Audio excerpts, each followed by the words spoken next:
What if one of the worst economies in the developed world is actually the place where people live the longest, safest, and most content lives on Earth? That's Japan. For decades, analysts and headlines have called it a failure, a country stuck in endless stagnation where growth is flat and opportunity is gone. But if Japan's economy is so awful, why do so few Japanese ever leave? Why is Tokyo still one of the cleanest, safest, and most livable cities in the world? Walk through central Tokyo on a weekday morning. The trains arrive to the second. Streets are spotless. A hot meal costs $5, rent is manageable, and no one fears getting robbed. Then look at the charts. Japan's GDP has barely grown since the 1990s. To most Western economists, that sounds like disaster. But for millions of Japanese, it feels like stability. Here's the paradox. The data says decline, but the streets say comfort. Japan's lost decades haven't destroyed its society. They've reshaped what success means. While the United States and Europe chase growth at any cost, Japan seems to have chosen something else: calm, order, and enough. So maybe the question isn't, why is Japan's economy awful? Maybe it's, are we measuring it wrong? Because if you judge Japan only by GDP, you'll miss the story behind it. A story about how one nation redefined progress after peaking. To understand how Japan got here, we have to go back to the moment when it stood at the very top of the world. The year was 1989. The Nikkei was soaring. Tokyo's land was worth more than all of California, and Japan Inc. looked unstoppable. That's where our story begins. When Japan surrendered in 1945, it wasn't just defeated, it was demolished. Cities reduced to ashes, industry erased, and an entire generation left with nothing but shame and survival.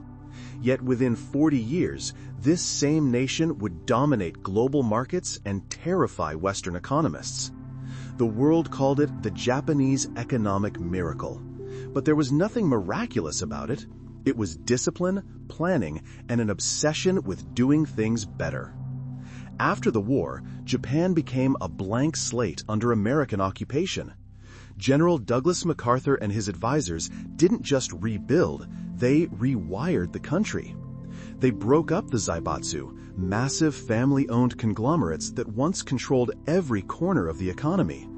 They redistributed farmland, turning tenant farmers into landowners. This single reform planted the seed of a new middle class, one that would anchor Japan's stability for decades. But rebuilding rubble wasn't enough.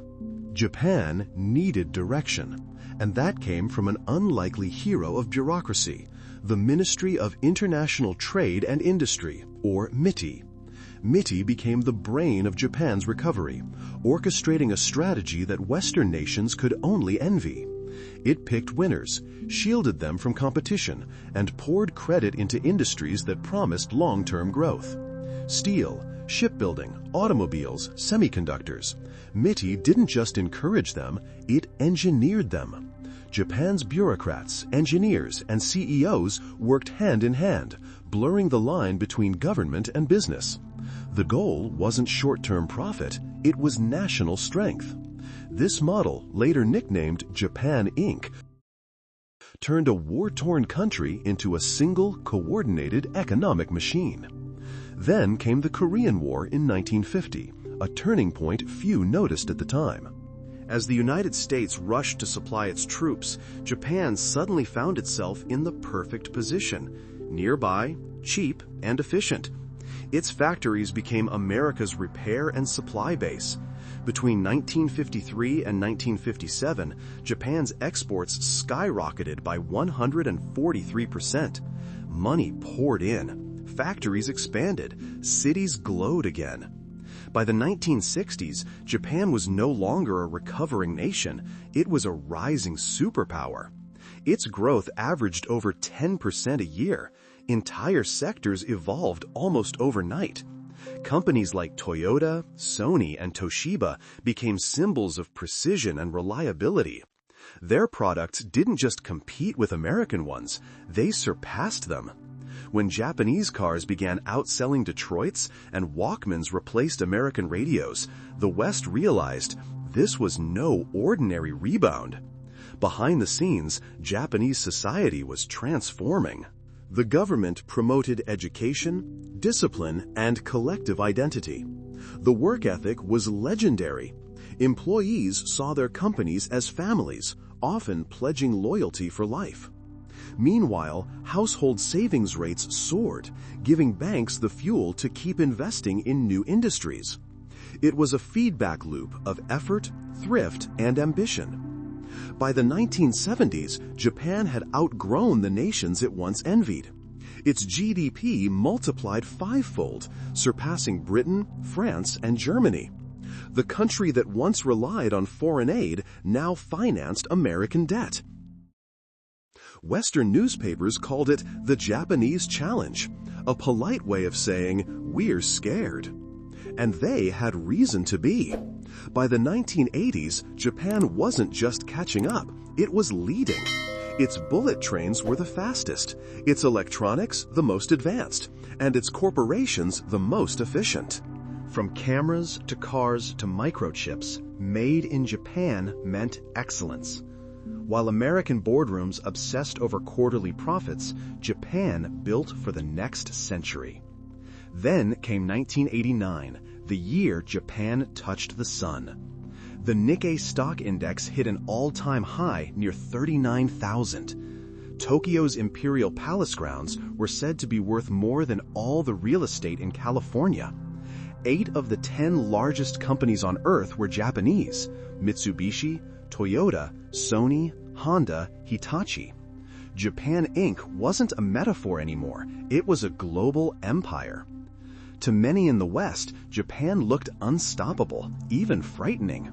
Books like Japan as Number One and Rising Sun captured both admiration and anxiety.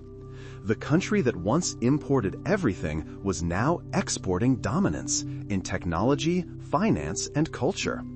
Business schools tried to decode its methods, politicians tried to counter its trade surplus. But while the world marveled, something fragile was forming beneath the surface. Asset prices soared far beyond reality. Credit became easy, confidence boundless. Japan had climbed faster than anyone imagined possible, and soon it would learn what happens when you fly too close to the sun. For now, though, in 1989, Japan stood at the peak of its own making, a nation reborn from ashes, powered by unity, discipline, and belief in the future. No other country had ever risen so far, so fast, and none would ever fall in quite the same way. By the mid-1980s, Japan was no longer the humble student of the West. It was the rival. Its cars dominated American highways. Its electronics filled every living room. And in Washington, politicians were furious. The United States was drowning in trade deficits, while Japanese exports surged. Something had to change. In 1985, the world's 5 largest economies gathered at New York's Plaza Hotel: the US, Japan, Germany, France, and the UK. Their mission: fix the imbalance that was tearing through global trade. The solution seemed simple on paper: weaken the US dollar, strengthen other currencies, especially the yen. The result became known as the Plaza Accord. For Washington, it was a way to make American goods cheaper abroad. For Tokyo, it was a diplomatic handshake that would change its future forever. Overnight, the yen began to soar. Within 2 years, it doubled in value, from 239 yen to just 128 per US dollar. At first, the West applauded. America's exports became competitive again. But in Japan, the consequences were brutal. A stronger yen made Japanese products far more expensive overseas. Exports collapsed. Factories slowed. The miracle economy began to tremble. The Japanese government panicked. Determined not to lose the hard-won prosperity of the past 3 decades, the Bank of Japan slashed interest rates to historic lows, down to 2.5%. Credit became cheap. Money flooded the system. But instead of flowing into innovation or new industries, it went somewhere else: speculation. Real estate and stocks became the new obsession. People borrowed endlessly to buy land and shares, confident that prices would only go up. It wasn't greed alone, it was belief. In post-war Japan, land was sacred. The phrase, "land never loses value," became gospel. Soon, the entire country was caught in the illusion. The value of Tokyo's property reached absurd levels. The grounds of the Imperial Palace were said to be worth more than all the real estate in Canada.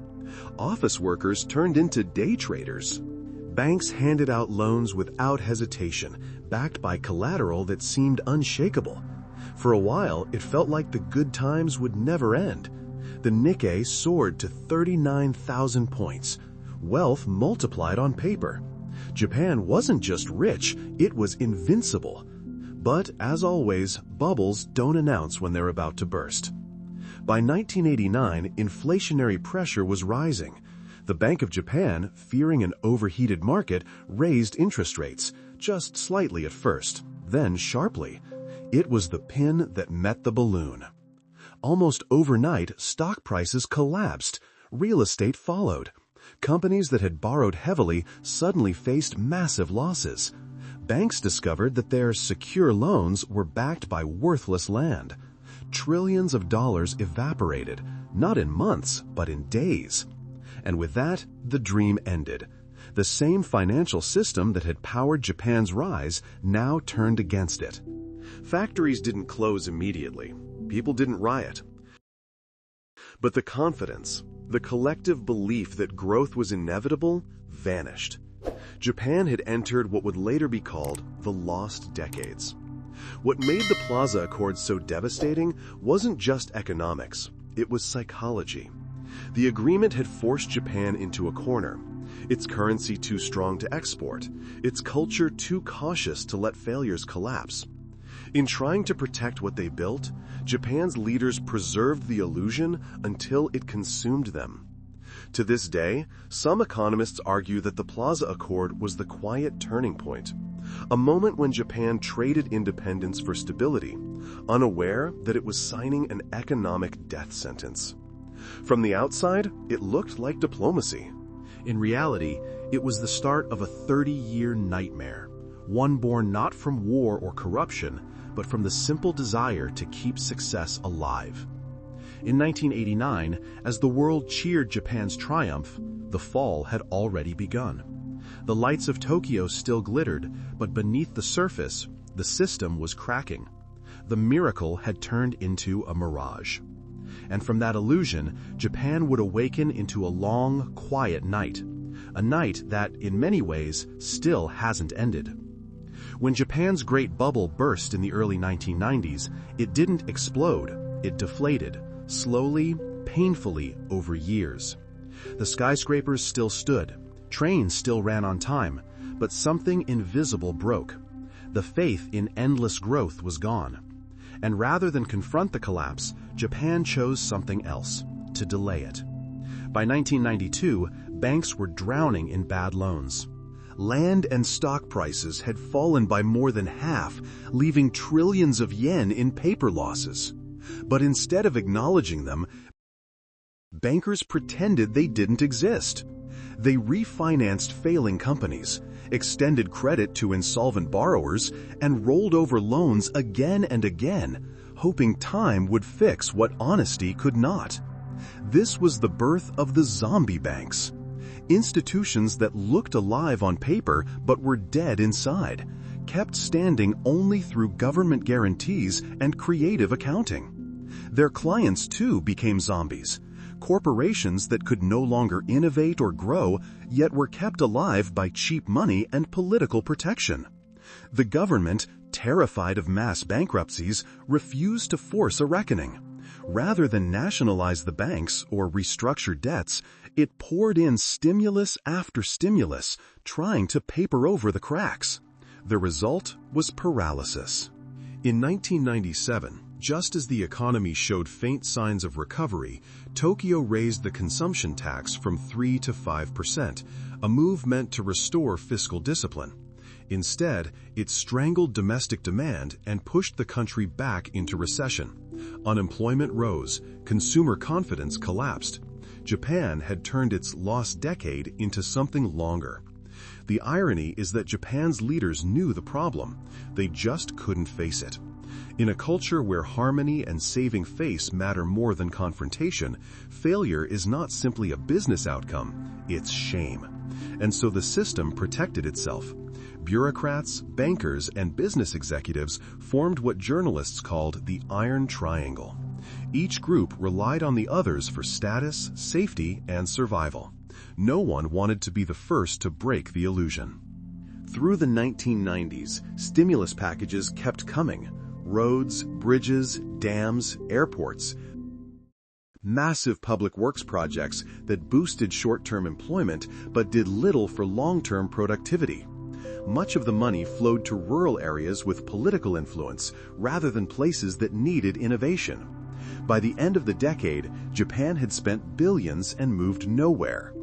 Then, in the early 2000s, the Bank of Japan tried something revolutionary: quantitative easing, the first major economy in history to do so. Between 2001 and 2006, it printed money to buy government bonds, hoping to reflate prices and spur lending. But QE didn't revive animal spirits, it merely kept the zombies walking. The economy was alive, technically, but it didn't grow. For 30 years, Japan's GDP barely inched forward, less than 1.5% a year on average. Wages stagnated. Young people stopped expecting promotions or lifelong security. Yet the country didn't collapse. Unemployment stayed low, crime almost non-existent, infrastructure immaculate. It was a nation suspended in time, stable, comfortable, and strangely empty of momentum. Walk into an office in Tokyo and you can still feel it. The fluorescent lights hum softly, workers bow, type, stay late, not because productivity demands it, but because leaving early feels wrong. Don't stand out, don't cause trouble, don't fail. It's not laziness that holds Japan back, it's caution elevated to a national principle. By refusing to let failure happen, Japan also refused to let renewal begin. The banks that should have died lived on. The companies that should have been replaced stayed. Innovation slowed, risk-taking disappeared, and with it, growth. The system Japan once perfected became the very thing that trapped it. Economists around the world watched with fascination and dread. The lost decades stretched into 2, then 3. Every attempt at reform was too careful, too polite, and every delay made revival harder. In the end, Japan's great mistake wasn't the bubble itself, it was the response. When faced with the truth, it chose stability over honesty. It protected the system instead of reinventing it. And so the miracle nation that once rebuilt itself from ashes entered a new kind of peace, a peace built not on triumph, but on endurance. The lights of Tokyo never went out. The trains never stopped. But behind the quiet order, Japan's economy kept sleepwalking, alive but no longer awake. If the 1980s were Japan's sprint to the top, the decades that followed were a long, quiet walk, deliberate, measured, and surprisingly peaceful. While the world called it stagnation, Japan began building something else entirely, a society that values stability over speed, balance over ambition. 3 decades after the crash, Japan's economy has barely grown. Its population is shrinking, its workforce is aging. Nearly 30% of its citizens are now over 65. And yet, unemployment hovers around just 2.5%. The streets are clean, public services work, trains arrive to the second. It's not a boom, it's balance. In most Western economies, shrinking demographics would mean crisis, falling tax revenue, rising healthcare costs, social unrest. But Japan's version looks calm. There are fewer people, yes, but those who remain live well. You can rent an apartment in central Tokyo for a fraction of what you'd pay in New York. A healthy meal costs $5. Healthcare is universal and efficient. Crime is almost non-existent. In a world obsessed with growth, Japan has quietly achieved something radical: enough. Prices barely move. Inflation is near zero. And while economists panic about deflation, ordinary people feel its benefits. Salaries may not soar, but the cost of living stays predictable. A Japanese worker earning the same as 20 years ago can still afford rent, groceries, transportation, and leisure, all without drowning in debt. In the US, that same worker might be crushed by housing or medical bills. It's a paradox. Japan's GDP is stagnant, but its quality of life is among the best in the world. Life expectancy is the highest on the planet. Inequality is low. Social trust remains strong. Children walk to school alone, safely. Elderly people live with dignity.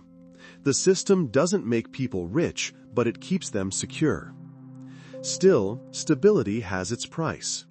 Many offices still cling to outdated routines, fax machines, paper stamps, and endless overtime. Innovation happens, but slowly. Women, despite being highly educated, still struggle to rise into leadership. Younger generations often feel trapped between security and aspiration, grateful for peace but hungry for meaning. Japan today stands before two mirrors. In one, it sees what the West celebrates: rapid growth, risk-taking, disruption, constant reinvention. In the other, it sees its own reflection: slower, steadier, but deeply humane. One mirror shows progress measured by numbers. The other shows progress measured by peace. Which one is the truer reflection of success? Economists might argue that Japan is failing, that without growth, innovation will fade, and the country will eventually decline. But perhaps Japan is redefining success altogether. Maybe the goal isn't to keep expanding, but to sustain a life worth living. Consider the contrasts. In the United States, record corporate profits sit beside record homelessness. In Japan, the economy moves slowly, but almost no one sleeps on the street.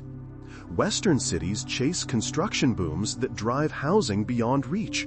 In Tokyo, homes are plentiful and affordable. Where many nations fuel growth through debt and inequality, Japan's restraint has preserved social cohesion. This is not the miracle of numbers, it's the miracle of contentment. To outsiders, it can look lifeless, a society afraid to change. To insiders, it feels safe, a society that refuses to sacrifice harmony for haste. The world measures prosperity by acceleration. Japan measures it by endurance. And in a century defined by uncertainty, climate crises, inequality, technological disruption, that endurance might prove to be Japan's greatest strength. The country that wants to find modern growth now stands as its quiet alternative, an economy that runs not on adrenaline, but on balance. Maybe that's why, even after 3 lost decades, Japan doesn't feel lost at all. It feels grounded, a place where the trains run, the lights glow, and people live without fear. So perhaps the real question isn't whether Japan's economy is weak, but whether the rest of us have misunderstood what it means to be strong. Every nation facing a shrinking population has 2 choices: open the gates wider or invent a new way to survive. Japan chose the second. While Europe and North America rely on immigration to sustain their economies, Japan decided to stay small, but smart. It refused mass migration not out of arrogance, but out of identity. The goal wasn't isolation, it was preservation. If the country was going to rebuild its future, it would do it the Japanese way, through technology, discipline, and quiet reinvention. In the 2000s and 2010s, Japan began pouring billions into robotics, sensors, and artificial intelligence. The government saw what others missed, that robots weren't just machines, but demographic substitutes. Factories embraced automation not because it was trendy, but because there simply weren't enough workers left. Companies like Toyota and Fanuc led the charge, building the most advanced industrial robots in the world. SoftBank launched Pepper, the first humanoid robot designed to read human emotion. In elder care homes, robotic assistants help lift patients and monitor their health. In convenience stores, AI cameras track inventory while self-checkouts greet you with a bow. Even in agriculture, drones and autonomous harvesters fill the gaps left by an aging rural workforce. Japan isn't just using robots, it's exporting them, turning automation into its next great global industry. Once, Japan sold cars to the world. Now, it sells the machines that build those cars. But this story isn't only about technology. It's also about social adaptation. The Japanese government knows that robots alone can't solve a population crisis. So it has quietly re-engineered daily life to make it easier for people to form families. Subsidized childcare, free education, affordable housing, and flexible work schedules. Work-life reform became a national mission. Long hours and mandatory overtime, once symbols of loyalty, are now being challenged. Younger companies promote hybrid work, 4-day weeks, and parental leave. The same society once known for overwork is learning to pause. And yet, Japan's approach remains deeply cautious. Immigration is allowed, but limited and selective, focused on skilled labor, not mass inflows. For a country that prizes cohesion, this restraint is strategic. It protects cultural continuity while still addressing economic needs. Critics in the West call it unsustainable. They argue Japan can't grow without millions of new workers. But Japan isn't trying to grow, it's trying to endure. Its leaders believe a smaller, highly automated, and energy-efficient economy can sustain prosperity without losing its soul. That's why Japan is investing heavily in renewable energy, advanced materials, and green cities, technologies designed not just to boost GDP, but to make the nation more self-sufficient. The future Japan imagines isn't a return to its 1980s glory. It's something quieter, a society that thrives by doing more with less. In many ways, Japan is writing the first chapter of a new kind of modernity, one where population decline isn't a disaster, but a design challenge, a test of whether technology can replace not just labor, but anxiety. The fear of running out of people, of time, of growth. So while other nations debate immigration policy and fertility rates, Japan is building robots, rewriting work culture, and quietly proving a point. Survival doesn't always mean expansion. Maybe Japan's greatest innovation isn't the humanoid robot or the AI factory. Maybe it's the courage to imagine a future where stability, not scale, defines success. Because in the end, Japan's path isn't about being the biggest. It's about being enough, again and always in its own way. Japan's story isn't one of failure, it's one of choice. Yes, its economy is slow. Yes, its debt is enormous, and its population is shrinking. But walk through its cities, they are clean, orderly, alive. The trains still glide on time. The lights never flicker. Technology hums quietly in the background of daily life. People live long, safe, and steady lives. In a world obsessed with acceleration, Japan is the rare country that decided to stop running. For the West, success is a race. Faster growth, higher profits, bigger numbers. In America, inequality rises with every boom. In Canada, prosperity is built on household debt. The world keeps sprinting, terrified of standing still. But Japan has found meaning in stillness. It doesn't deny the value of progress, it simply questions its cost. Because what good is endless expansion if it erodes peace, trust, and belonging? Japan reminds us that growth, while powerful, is not sacred. Stability, balance, and dignity matter too. Perhaps the true mark of a mature economy isn't how fast it grows, but how gracefully it stops. So maybe Japan's economy isn't awful. Maybe it's just done growing. And that's okay. Because in a century defined by chaos and speed, Japan quietly offers a different kind of wisdom. When the world runs to be richer, Japan walks to stay whole. When others fear slowing down, Japan proves that enough can be its own kind of greatness.